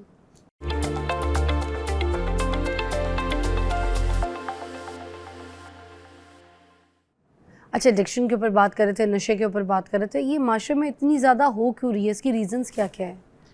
इसकी बहुत सारी देखें, स्टार्ट में अगर हमने अभी बात की कि इसकी 2 तबकात इसमें बहुत ज़्यादा मुतासिर हो रहे हैं, या बहुत ज़्यादा हाई या बहुत ज़्यादा लो। उसकी एक वजह भी है, मिड में भी है, ये नहीं हम कह सकते, लेकिन जो मेजॉरिटी देखने में आ रही है, ये स्टार्ट अमूमन जो है ना स्टूडेंट्स कह लें, या उसमें जिस तरह हम बात करें कि कम उम्र बच्चे भी कह लें, कॉलेज लाइफ में कह लें, या यूनिवर्सिटीज़ तक भी अगर हम बात करें, ये स्टार्ट अमूमन प्लेयर से, एडवेंचर से की जा रही होती हैं चीज़ें, एक शौकिया, ठीक है। अब वो आहिस्ता आहिस्ता शौक़ जो है वो लत बनना शुरू हो जाती है, वो आहिस्ता आहिस्ता उसकी मज़ीद उसकी क्रेविंग कह लेना उस प्लेयर की होना शुरू हो जाती है। दूसरी तरफ कई लोग इसको एज अ डिप्रेशन में, आप किसी चीज़ की परेशानी में, कहीं पर है, दोस्तों में बैठे हुए, दोस्त जो होते हैं ना वो दोस्त नहीं, वो आपकी काली भेड़ें हैं, जो आहिस्ता आहिस्ता उनकी कोशिश होती है कि हम इनको साथ, अपने साथ इनको भी लगाएं। आप किसी परेशानी में, डिप्रेशन में हैं, वो उसको राह फरार दिखा रहे होते हैं। सोसाइटी, आपके बच्चों की कंपनी इसमें बड़ा काउंट करती है। वो एक से जब बच्चे को वो उनको राह फरार मिल गया ना, आपके वही जिसे हम बात कर रहे हैं कि उसको रिलैक्सेशन में चला गया, प्लेयर में चला गया, उसको लगा कि ये तो जन्नत है मेरे लिए। तो इसमें जो प्लेयर भी है, इसमें हैप्पीनेस का भी आ रहा है, एडवेंचर भी है, और सेकेंडली हमने जो बात की डिप्रेशन, एंजाइटी की भी एक वजह है, और बहुत ज़्यादा वजह पेरेंट्स की इग्नोरेंस भी है, घरों का माहौल भी है। जब आपके घर में बहुत ज़्यादा बाज़-औक़ात एंजाइटी, डिप्रेशन, लड़ाई झगड़ा, फसादात होते हैं, वो भी आपके बच्चे या बच्चियों को इन चीज़ों की तरफ लेके। अच्छा, अब अगर छोड़ना है, इसके लिए क्या टेक्निक्स हो सकती हैं, किस तरीके से इस आदत को ख़त्म किया जा सकता है, किस मतलब ब्रेन सिग्नल दे के बस अब इसके बाद जो है ना ये चीज़ इस्तेमाल नहीं करनी। फिर अब स्टार्ट तो हम बात करने के कि हम अपने डोपामिन को कैसे बेहतर कर सकते हैं, उसके लिए तो फिर हमें अच्छी एक्सरसाइज, लाइट सी एक्सरसाइज कराएं, क्योंकि जितनी आपकी ब्लड सर्कुलेशन होगी उतनी आपकी हेल्थ के लिए अच्छा होगा। सेकेंडली आप अच्छी प्रोटीन वाली डाइट लें, वो भी आपके डोपामिन को जो है वो बेटर करने में काफ़ी काउंट करती है। आप वॉक के साथ साथ अपना स्क्रीनिंग टाइम, ये नॉर्मल रूटीन में मैं भी बता रही हूँ कि अपना सोशल मीडिया का इस्तेमाल कम करें, क्योंकि वो भी आपको जो है उसमें कह लेंगे हिजानी कैफियत में मुब्तला करती है, उसका इस्तेमाल करें। सेकेंडली वॉक करें, हेल्दी माहौल में जाएं, ख़ुद को नेचर के साथ कनेक्ट करें। ये तो गए नॉर्मली। अब वो बच्चे या वो बच्चियाँ जो एडिक्ट हो चुके हैं, जो एडिक्शन का शिकार हो चुके हैं, तो देखिए उनके लिए, जिससे मैंने भी बात की कि हम बाकी चीज़ों के लिए भी तो सेंटर्स की तरफ भागते हैं ना, हॉस्पिटल्स में भी जाते हैं, तो इनके लिए मेजॉरिटी फ़िज़ा आज आके जो अफोर्ड बेचारे नहीं कर रहे होते, या वो थानों में बंद होते हैं या इनको पागलखाने में करवा दिया जाता है, जो कि एक मुआशरे के साथ एक ऑलरेडी वो अपने साथ बहुत जुल्म कर चुके हैं। इसको हम ये कहें ना, बात औकात ये भी कि ये इसकी सज़ा है, वो आप उसको सज़ा नहीं दे रहे होते, वो अपने आप को सज़ा दे रहे होते हैं। तो आप सेंटर्स में जाएं, वहाँ पे इनका एक, हाँ ये ज़रूर देखें, आप सेंटर्स में जा रहे हैं, सेंटर्स वालों से भी मैं ये ज़रूर कहूँगी कि देखें जो आपके पास आ रहे हैं ना पेशेंट, किसी की माँ की चूड़ियाँ बिकी होती हैं, किसी की बहन की कोई चीज़, ये अल्लाह ताला किसी दुश्मन के बच्चे को भी इन चीज़ों में इन्वॉल्व ना करे। घर के घर जो है ना ख़त्म हो जाते हैं इन चीज़ों में। तो उसके लिए आप अच्छे जो है रिहैब सेंटर्स में जाएं, मगर उनको लोग प्रॉपर सख्ती भी क्योर तो करते हैं ना घर में। जैसे अब एक तो जैसे मैं अगर सिर्फ सिगरेट की और वेप की बात करती जी। हूँ, बहुत ज़्यादा डीप नशों में नहीं जाती, जी। अगर जिसने सिगरेट, पान, गुटखा, छालियाँ, इस तरह की कोई आदतें छोड़नी है, तो उनके लिए कोई ऐसी टेक्निक जो नफ्सियाती उनको थोड़ा सा उनके लिए तो फिर तकलीफ ये है कि में स्टार्ट में सबसे पहले उन्होंने अपने आप को, अपनी काउंसलिंग खुद करनी है। बॉडी में एक चीज़ ये शामिल है, आपको कुछ दिन परेशान भी करती है, लेकिन सबसे पहले अपने विल पावर को आपको स्ट्रॉन्ग करने की ज़रूरत है। आपको ये सोचने की ज़रूरत है, आज ये मैं कर रहा हूँ, कल को मेरा बेटा या कोई मेरा फैमिली मेम्बर इसमें इन्वॉल्व हो सकता है। थर्डली, आपको सबसे पहले वही वाली बात कि अपने आप को हेल्दी एक्टिविटीज़ में डालें, उन सोसाइटी से बचें जहाँ पे जाके आपको ये जो है ना वो चोर दरवाज़ा मिले। अपने आप को नेचर के साथ कनेक्ट करें, डाइट अच्छी रखें और उन चीज़ों में, उन हेल्दी एक्टिविटीज़ में जाएं जिसमें आपकी ब्लड सर्कुलेशन अच्छी हो, और वो अपने आप को काउंसलिंग सेशंस में ज़रूर लेके जाएं। और जो बाप खुद पी रहा है अपने बच्चे के सामने, चाहे शीशा हो चाहे सिगरेट हो, तो वो एक्सपेक्ट ना करे कि मेरा बेटा नहीं पिएगा या सख्ती ना करे उसके ऊपर, उसने तो ये चीजें करनी ही देखिए करनी। ऑटोमेटिकली तो बाप सबसे पहले छोड़े अमल करके, जो आप बच्चे आपके लफ्जों पे नहीं जाते, हाँ, बच्चे आपके अमल पे जाते हैं। वो पहले बाप खुद छोड़ के दिखाए ना कि मैंने छोड़ा है। अगर आपको अपने बच्चों से इतनी मोहब्बत है, अब आप बच्चा देख रहे हैं कि बाप को वो बाज़ औक़ात आप अपने बच्चे को खुद ही सिगरेट लेने भेज रहे हैं, और आप ये एक्सपेक्ट कर रहे हैं कि आपका बच्चा इस बुरी लत में नहीं आएगा। ऐसे ही है। तो जब आप खुद उस चीज़ पे चल रहे हैं, आप खुद वो अमल कर रहे हैं, तो आपका बच्चा क्यों नहीं उसमें इन्वॉल्व हो? तो ये समझने की माशरे में सब बड़ी सख्त ज़रूरत है कि खुदा के लिए अपने बच्चों को, अगर आप चाहते हैं कि आने वाली आपकी नस्लें हेल्दी, ज़हनी तौर पर सेहतमंद आएँ, तो इन सब चीज़ों से अवॉइड करें। और माएँ भी वेप पी रही हैं, अपने पर्सेस में वेप रखती हैं, ठीक है, जब वो खुद पिएंगी सैलून्स पे बैठ के पी रही हैं, ठीक है, बाहर जा रही हैं पी रही हैं, ड्राइव करते हुए पी रही हैं, तो फ्रेंड्स में आप देखें ये, अच्छा ये फ्रेंड्स उन कम्युनिटी में, आप आम फैमिलीज़ में तो आप इसको नहीं समझते ना कि, लेकिन ये फ्रेंड्स की गैदरिंग्स में जो कि स्टेटस सिंबल बना हुआ है ना, खुदा के लिए ये स्टेटस सिंबल नहीं है, निकले इस चीज़ से। आप जहाँ बैठे हुए कि आपने वो, जब एक माँ खुद पी रही है और वो बच्ची का भी वो ज़हन पे कहते हैं ना कि पंजाबी में कहते हैं उसका भी झाका उतर है, ये कौन सी बड़ी बात है? मतलब if you think that you look so smart while you taking this waves and everything, इसका धुआं निकाल के आप बहुत हसीन लग रही है, तो आप दिमाग में रख लें, आप कूल नहीं लग रही हैं, आप फूल लग रही हैं। Do not try to do this in front of your kids. आपको देख के आपकी बेटियां भी शुरू कर रही हैं, आपके बेटे भी शुरू करें। ख़ास तौर पर माओ को मैं रिक्वेस्ट करूँगी, बल्कि प्यार से मोहब्बत से समझाने की कोशिश कर रही हूँ कि ना करें, एडिक्शन को ख़त्म करने की कोशिश करें, ना कि आप अपनी इस एडिक्शन को अपने बच्चों में जो है ना डाइवर्ट करें। एक एडिक्शन को ख़त्म करने के लिए कितने दिन चाहिए होते हैं? कुछ लोग कहते हैं 21 दिन चाहिए होती है। 21 दिन क्यों चाहिए होते हैं? क्योंकि 21 दिन तक आपकी बॉडी में इसकी डिटॉक्सिफिकेशन होती है। अच्छा, अब हमारे यहाँ अमूमन हम समझते हैं 1 से 2 माह हमने सेंटर्स में कराया। क्या वजूहात हैं कि वो फिर जैसे बाहर निकलते हैं 3 से 4 माह बाद फिर वो बच्चा या वो जो भी हमारा, मैं उसको पेशेंट ही कहूँगी, या हमारा जो विक्टिम इन चीज़ों का है, वो दोबारा इन चीज़ों में इन्वॉल्व होना शुरू हो जाता है। 21 दिन तक इसने एक चीज़ की जो है ना आपकी ब्लड से कह लें डिटॉक्सिफिकेशन इसने स्टार्ट करनी। उसके बाद जो आप मेडिकेशन दे रहे हैं, जो मेडिकेशन आप कर रहे हैं, उसका असर होना शुरू होता है। कम से कम 3 माह लगते हैं उसको मेडिकली अपने आप की बॉडी को उसमें फिट होने में। एग्जैक्टली। एक ब्रेक के बाद मिलते हैं, अभी हम कंटिन्यू करेंगे टॉपिक को।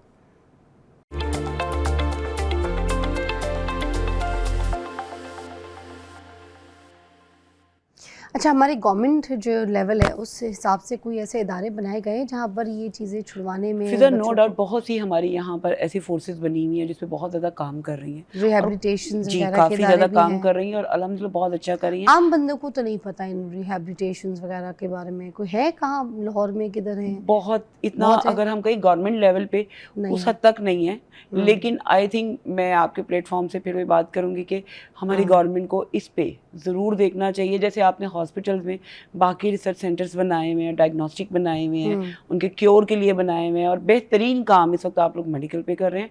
तो इन चीज़ों पे भी वो पेरेंट्स जो अफोर्ड नहीं करते इतना, तो उनके बच्चों को थानों में या पागलखानों में वहाँ पे ना जाना पड़े, क्योंकि वो क्योर थोड़ी है, वो तो एक सिर्फ एक छुटकारा है या एक राह फरार है। तो ऐसे हॉस्पिटल्स में ऐसी ज़रूर प्रॉपर इनके लिए भी जो है ना एक वो बनाई जाए चीज़ें, जहाँ पे इनको जैसे हम बाकी बीमारियों का क्योर है, इसको भी एज अ क्योर की तरह इसको जो है, ताकि आम पेरेंट्स खुदा ना खास्ता अगर उनके बच्चे या बच्ची इसमें इन्वॉल्व हो गए हैं तो इसके क्योर के लिए भी गवर्नमेंट को मैं समझती हूँ कि इस पे भी फोकस करना चाहिए। अच्छा, हमारी बहुत सारी फोर्सेस इस पे काम कर रही हैं और बड़ा अच्छा काम कर रही हैं। अब अगर कोई सिगरेट छोड़ता है, ठीक है, उसकी निकोटीन के लिए निकोटीन पैक्स वगैरह आ गए हैं, लोग उसको इस्तेमाल करना शुरू कर देते हैं, तो क्या इट वर्क्स और जस्ट बकवास चीज़ है? करता है। देखिए वही वाली बात है, कोई भी चीज़ जो है ना, जो अगर उसके क्योर के लिए आ रही है तो कहीं ना कहीं तो वो इफेक्ट कर रही होती है। हम ये नहीं कह सकते कि वो नहीं कर रही होती, तो वो बेहतर है निकोटीन पैक्स वगैरह इस्तेमाल करना? क्या सही है, इसको इस्तेमाल करना चाहिए? I don't think so in my point of view. तो फिर आपने कहा ना ये तो ठीक है, फिर अगर फिर इस्तेमाल क्यों नहीं करना चाहिए? अगर ठीक है तो फिर क्यों नहीं? फिर सिगरेट छोड़ने के लिए हेल्पफुल तो है। फिजा कहीं ना कहीं आप उस चीज़ के ऑल्टरनेट ढूंढ रहे होते हैं, आप वक्ती ढूंढ रहे होते हैं। अब कई लोग होते हैं उन्हें लग रहा होता है कि हम बड़े वीक है। अच्छा, कई लोग होते हैं वो कहेंगे हम सिगरेट छोड़ के गुटखा का हल्का इस्तेमाल, मैं सिगरेट नहीं पीता, गुटखा यूज़ कर रहा हूँ, वो छोड़ के वो किसी ना किसी तरह अपने आप को जहनी तौर पर सहारे ढूंढ रहे होते हैं, जो कि गलत है। अब जैसे निकोटीन पैक्स हो गए, कुछ ऐसे निकोटीन टाइप की च्युइंगम्स आ गई मार्केट में जो कि लोग उसको भी इस्तेमाल करते हैं। मेरे ख्याल में नहीं करनी चाहिए। ओके, गलत है। उससे क्या होगा? देखिए आपकी बॉडी में आप एक चीज़ को छोड़ के दूसरी, अब हम बात करें निकोटीन की तो आपकी चाय में भी है। हम लोग क्यों इसके चाय के बीच में एडिक्ट, वही वाली क्वांटिटी की बात आ जाती है ना। तो इन चीज़ों से आप जिस हद तक बच सकते हैं बचें।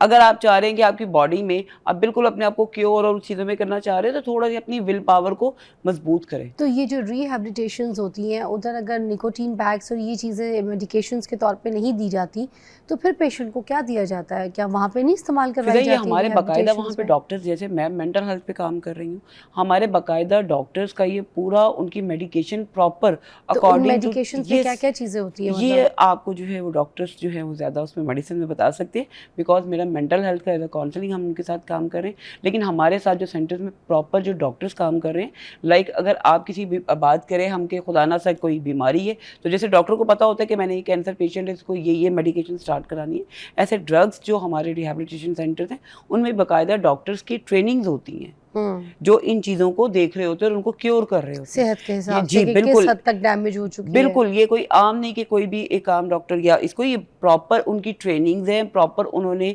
इसके पूरा इसमें कह लें कि उनकी महारत होती है, तभी जाके चीज़ें। अब कई सेंटर्स में जिनमें ये नहीं चीज़ें हैं, अब कई जगहों पर पेशेंट्स को जंजीरों के साथ भी बंधा होता है, कई जगहों पे मार ये भी है, बिल्कुल है। और पेरेंट्स को मिलना, उनको कहा जा रहा होता है कि जी 1 माह बाद आपने मिलना, गो के एक हद तक होता भी है। ये मुझे लगता है इंजेक्शन वाली जो सिचुएशंस होती हैं बिल्कुल फाइनल स्टेजेस, ये बिल्कुल ऐसे ही होता है। और बड़ा क्रिटिकली चीज़ें होती हैं स्टार्ट में, तो उनको डील करना, हैंडल करना कि 1 माह तक तो ऐसे पेशेंट्स को अपनी होश भी नहीं होती।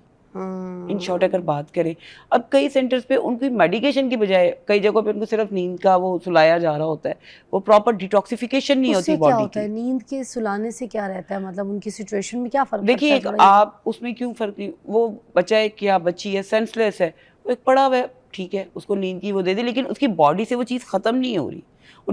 उसमें जो प्रॉपर मेडिसिन नहीं, जैसे उसकी बॉडी को क्लीनिंग करनी है, सेंटर्स में अक्सर में वो नहीं की जा रही होती, जिसकी वजह से देखिए ब्लड में एक चीज़, आपने एक वो ब्लड में एक चीज़ जा रही है, आपने जहरीली चीज़ ख़त्म ही नहीं की है, तो कहीं ना कहीं तो फिर असरात रहते हैं ना आपकी बॉडी में।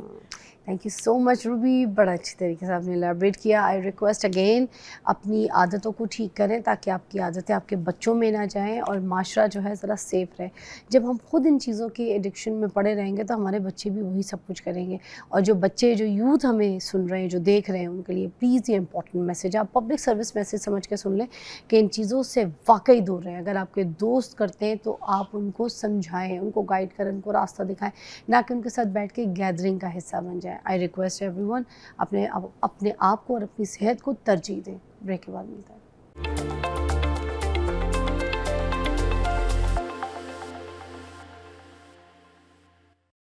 Welcome back. ज़बरदस्त नन्हे मुन्ने से मेहमान मेरे साथ मौजूद हैं, बहुत प्यारे से हैं। उबैद अली हैं, छोटे से स्टार हैं, सिंगर हैं, अभी बहुत मेहनत कर रहे हैं, पढ़ते भी हैं और साथ साथ सिंगिंग भी कर रहे हैं। आवाज़ भी बहुत अच्छी है, सोशल मीडिया पे जो है ना बहुत वायरल जा रहे हैं। छोटे से स्टार हैं, तो इनसे पूछते हैं कि ये किस तरह से आए। उबैद, क्या हाल है? ठीक, आप सुनाए। शुक्र अल्हम्दुलिल्लाह। उबैद, तुम स्टार बन गए, छोटे स्टार है ना, सोशल मीडिया पे लोग बहुत पसंद कर रहे हैं तुमको। बस तो ऊंचा बोलना, मुझे आवाज़ नहीं आएगी वरना। है बस, बस अभी तो सफ़र शुरू हुआ है, बस कैसे कह सकते हो? कितने साल के हो गए हो? मैं 12 साल का। 12 साल के। नाश्ता करके आए हो? जी, क्या खाए? चाय और स्लाइस। चाय और स्लाइस। तो दूध नहीं पीते तुम? क्यों? मुझे नहीं अच्छा लगता। सब्जी खाते हो, गोश्त खाते हो शौक से? सब्जी। सब्जी? यार सब्जियां तो बकरियां खाती हैं, और जो बकरी जब सब्जी खाती है तो क्या करती है? मैं करके दिखाओ, मैं है ना। और शेर क्या खाता है? गोश्त। गोश्त खाता है। तो शेर कैसी आवाज़ निकालता है जंगल में? कैसे गुर्राता है? करके दिखाओ। मुझे नहीं आता। हाँ, कैसे करता है? हाँ, है ना। तो गोश्त खाओगे तो ताकत बनेगी, चेहरे पे रौनक आएगी, आवाज़ में तुम्हारी जान आएगी। असर तो गोश्त खाना है, ठीक है जी हाँ। बकरी को तुम जैसे देखो वो सब्जी खाती है, पत्ते खाती है, जी। तो तुम ये सब बकरी को खाने दो, फिर बकरी को काट के खा जाओ, ठीक है। कौन सी क्लास में पढ़ते हो? मैं 6 में।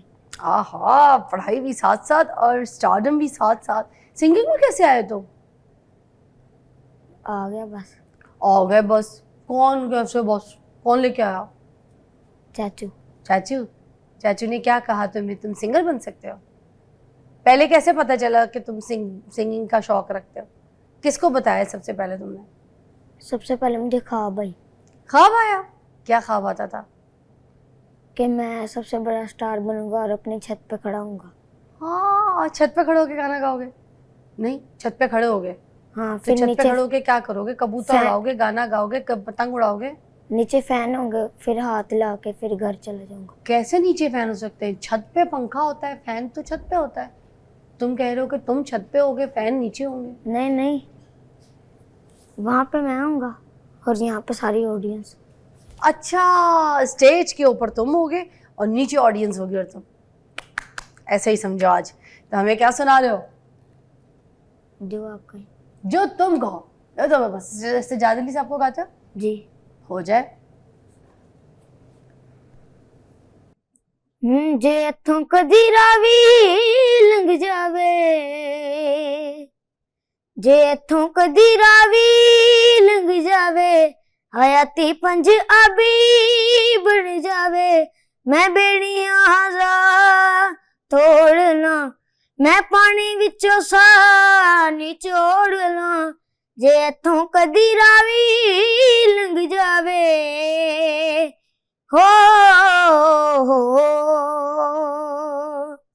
एक ऐसी मजबूरी हो गई कि सजना तो दूरी हो गई, बेगानियां दे नाल वग के जिंद कदों पूरी हो गई, बेगानियां दे नाल वग के जिंद कदों पूरी हो गई। वाह, तुम तो बड़े अच्छे सिंगर हो। और कौन कौन से गाने जो तुम्हें बहुत पसंद है, तुम शौक से गाते हो? सारे गाने आ सारे गानों के? तो सारे एक एक करके सुनाओ ना, थोड़े थोड़े।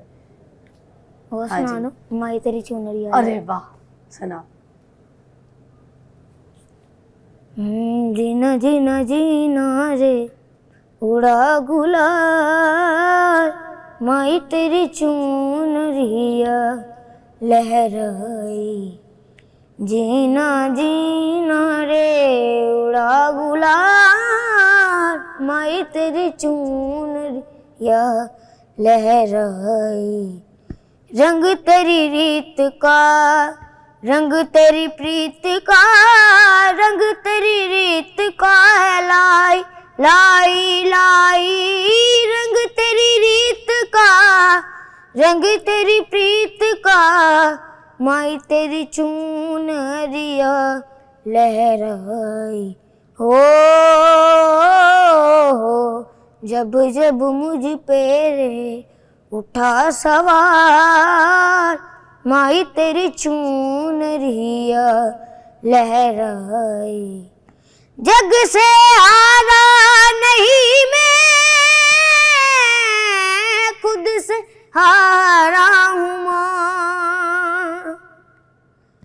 एक दिन चमकूंगा लेके तेरा सितारा हूँ माँ। माई रे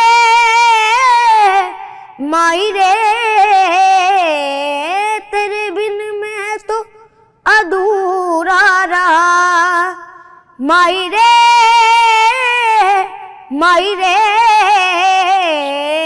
मुझसे ही रूठी ही मेरी परछाई, जीना जीना जीना रे उड़ा गुलाल, माई तेरी चूनरिया लहराई। वाह, तुम बड़ी फील के साथ गाते हो। सिर्फ ये नहीं कि तुम गाते हो, तुम्हारे अंदर फील भी है। बहुत अच्छा गाते हो तुम। तो नुसरत खान साहब को भी गा लेते हो। कौन सा? हमें कौन सा सुनाओगे? गज़ल, कवाली, गाना? कवाली। कवाली। अंज बिछड़े मुड़नी आने, मुड़नी आने, जाने दूर गए हो अंज बिछड़े। एक माया तेरी याद ना भुलदी है, एक माया तेरी याद ना भुलदी है, बाकी हर शै जग दी भुल गई इंज बिछड़े। मुड़ नहीं आने, मुड़ नहीं आने, जानी दूर गए। पल विच माही हो गया ओले, ना कोई बह के दुख सुख फोले, किनू दिल दा हाल सुनावा, किनू दिल दा हाल सुनावा, जानी दूर गए, दूर गए उंज विछड़े। मुड़ नहीं आने, मुड़ नहीं आने, जानी दूर गए हो इंज विछड़े। वाह, wish you best of luck. तुम्हारे लिए फ्यूचर जो है वो बहुत करीब है। तुम उसमें सब स्टार वाला जो ख्वाब देखते आए हो वो सब तुम बहुत जल्दी अचीव कर लोगे। मैं तो खुद तुम्हारी फ़ैन हो गई हूँ। अब आगे दुनिया भी तुम्हारी जो है वो गिरविदा हो जाएगी। Wish you best of luck again. Thank you for coming. अल्लाह हाफ़िज़। अपना ख्याल रखिएगा।